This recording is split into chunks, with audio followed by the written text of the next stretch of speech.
Following the numerous and immense tragedies of the 1955 season, Formula One found itself in an uncertain place.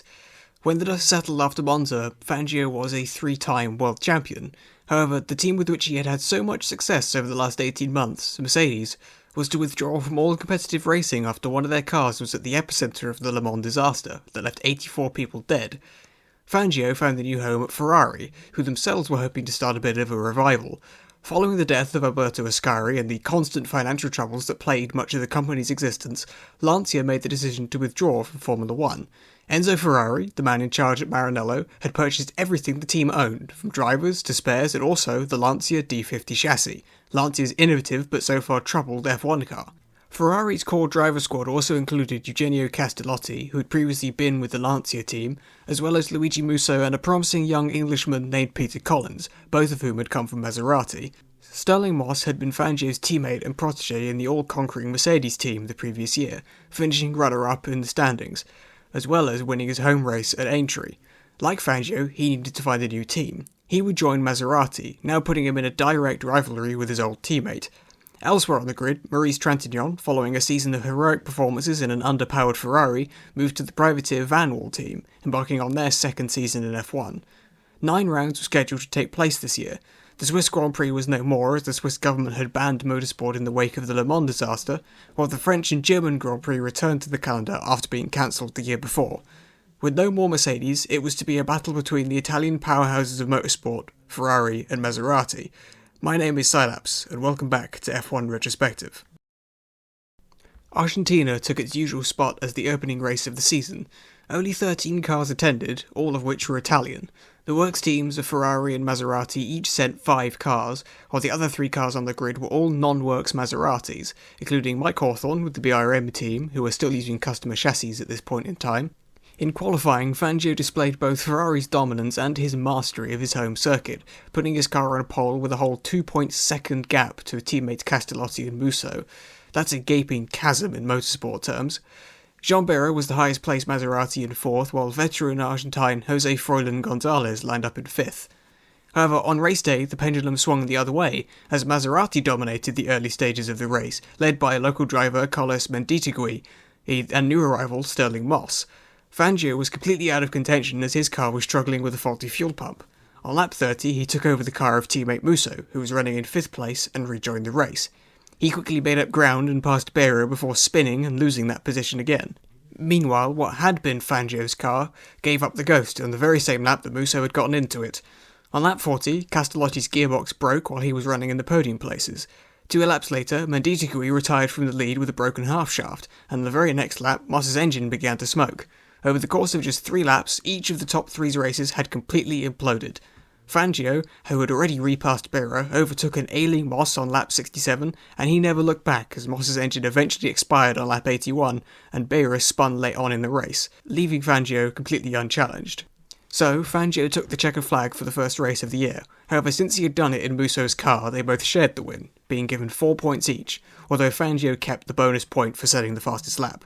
Barra would be the only person on the same lap as Fangio that day in 2nd, while the turmoil of the other big names had allowed several welcome surprises among the point scorers. Mike Hawthorne would score an unlikely podium for the BRM team.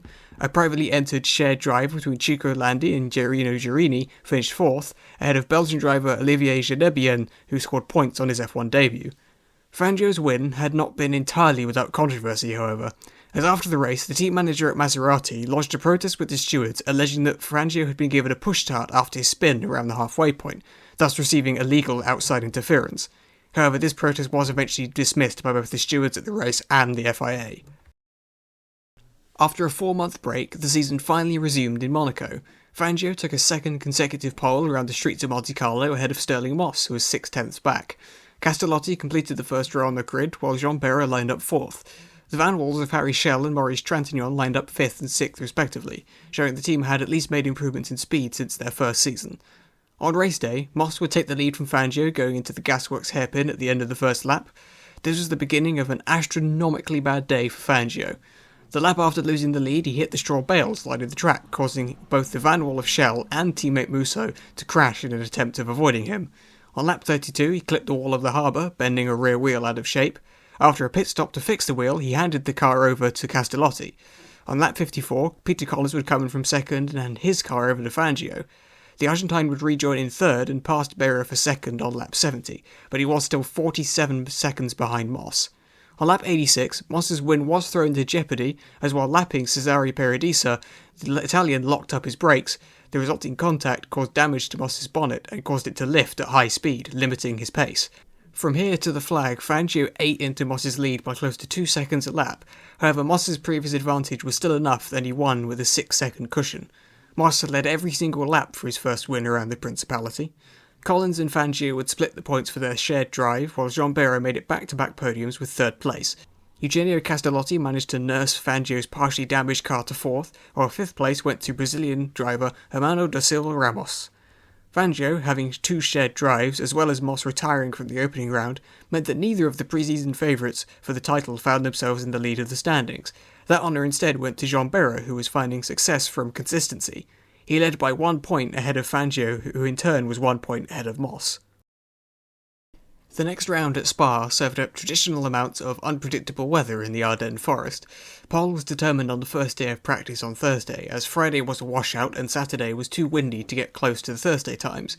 Fangio set a time almost 5 whole seconds faster than Moss in second. The top 5 would be completed by Collins, Beira and Castellotti. The race day brought more rain, and Fangio made a horrible getaway, slotting into 5th as Moss took over the lead. But Fangio showed his mastery of wet weather conditions. By lap 3 he was back up to second, by the 5th lap he had taken the lead from Moss, and by lap 10 he had already pulled out an 8-second advantage. Collins was running in third as the track was now beginning to dry out. This then became second when Moss lost a wheel as he went up Eau Rouge. He was able to stop safely and then sprint back down the hill to the pits to take over the car of Cesare Perdisa. He came back out in 6th, now a lap down on the leaders, and began storming back through the field, setting the fastest lap in the process. On lap 24, Collins would inherit the lead after Fangio suffered transmission failure. With Moss taking the fastest lap, this marked the first time in 21 races where Fangio had not scored a point.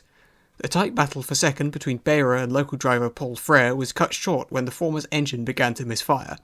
This allowed Moss to inherit third, having previously passed the van wall of Shell. Peter Collins would take his first F1 victory nearly 2 minutes ahead of Frere, while Moss couldn't overhaul the gap to the top 2. Harry Schell's 4th place would mark the first points for the Van Wall team, while the veteran Luigi Vioresi would come home in 5th. Fangio's non-score meant that he slipped to 4th in the standings, while Peter Collins took over at the top, tied on points with countryman Moss, while Beira dropped to 3rd behind the pair of them. Tensions in the Middle East that would eventually boil over into the Suez Crisis led to the cancellation of both the Spanish and Dutch Grand Prix. The Dutch round had been scheduled for 2 weeks after Spa, but its cancellation meant that a month had passed between the rounds at Belgium and France. This race was notable for being the only time that Bugatti ever appeared in an F1 event, with a single prototype car being driven by Maurice Trintignant. This car was uncompetitive, however, as the Frenchman qualified a lowly 18th. Ferrari, meanwhile, were on top of the world, locking out the first 3 spots on the grid. Fangio was on pole once again, ahead of Castellotti and Collins. The Maseratis were nowhere, their highest car being 7th place Beira, perhaps answering the question as to who had the faster engine on this power-heavy track. Instead, Ferrari's closest challengers in qualifying were the Van Walls, who lined up in 4th, 5th and 6th, with Shell, Colin Chapman and Mike Hawthorne, although Chapman wouldn't go on to start what would have been his only F1 race due to crashing his car in qualifying for said 5th place. He would be far more famous for what he did in F1 car design than he ever was for racing them, so stay tuned for that. Race day looked to be going the same way as qualifying, with the Ferraris maintaining their 1-2-3 until, as often happened at Reims, the race turned into a race of attrition, the long straights putting a lot of stress on the car's engines. Team leader Fangio was one to be hit by these troubles, falling back from the lead. What followed was a squabble between Castellotti and Collins for the lead. Collins took the lead on lap 50 and held it, although Castellotti was close behind and looked to try to make a move past again, only for the Ferrari team to institute team orders and demand that the drivers hold station. The Italian begrudgingly obliged and followed home Collins in 2nd place. Beira, meanwhile, survived the race of attrition to finish 3rd, ahead of Fangio, who had recovered to 4th. Moss and Perdisa shared a point for a shared 5th place drive. Collins now had a 5-point lead at the top of the standings over Beira, while Fangio and Moss were both waiting in the wings. In keeping with the event-sharing arrangement between the two venues, the British Grand Prix moved from Aintree back to Silverstone. The home drivers managed to put on a good show in qualifying, especially the BRM of Mike Hawthorne, who lined up 3rd on the grid. However, Moss and Fangio were in a league of their own, over 2 seconds ahead of Hawthorn. Ultimately, Moss would best his former mentor. Peter Collins was 4th, while Harry Schell continued his underdog performances with 5th place. Hawthorn initially led off the line and held the lead for the first 15 laps before eventually being passed by Moss and eventually retiring with gearbox failure on lap 24. On lap 64, Collins retired due to a loss of oil pressure. He would take over the car of Spaniard Alfonso de Portago, who had started down in 12th place. Moss led Fangio and was aiming to make it back-to-back home victories, and he would need this win to keep his championship aspirations alive.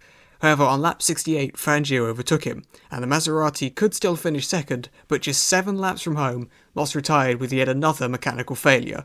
Fangio would therefore be left to take the flag unchallenged to inject new life into his championship hopes. Meanwhile, a race of many retirements helped Collins up to second, sharing the points with Deportago, making this the first podium for a Spanish driver in Formula 1. Beira netted another third-place finish, while local drivers Jack Fairman and Horace Gould took advantage of the retirements around them to bag points from lower reaches on the grid. Those 3 points for Collins were enough to ensure that he didn't lose the lead at the standings to Fangio, although his advantage was now just 1 point. Beira, while consistent, wasn't scoring highly enough to avoid slipping to third, while Moss's retirement meant that his title hopes were on the brink, with a 9-point deficit with only 2 rounds remaining. None of the factory British teams made the trip to Germany, which meant that the whole grid at the Nürburgring, except for the odd privately entered British car, would be made up of Ferraris, Maseratis and a pair of Gordinis. The Scuderia dominated qualifying, with Fangio on pole ahead of Collins and Castellotti. Those 3 were the only drivers to set a lap time under 10 minutes around the historic Goliath that was the Nürburgring. Moss was the closest thing to a challenger in a distant 4th, while Luigi Musso was an even more distant 5th. Fangio, as he had done in 1954, dominated the race.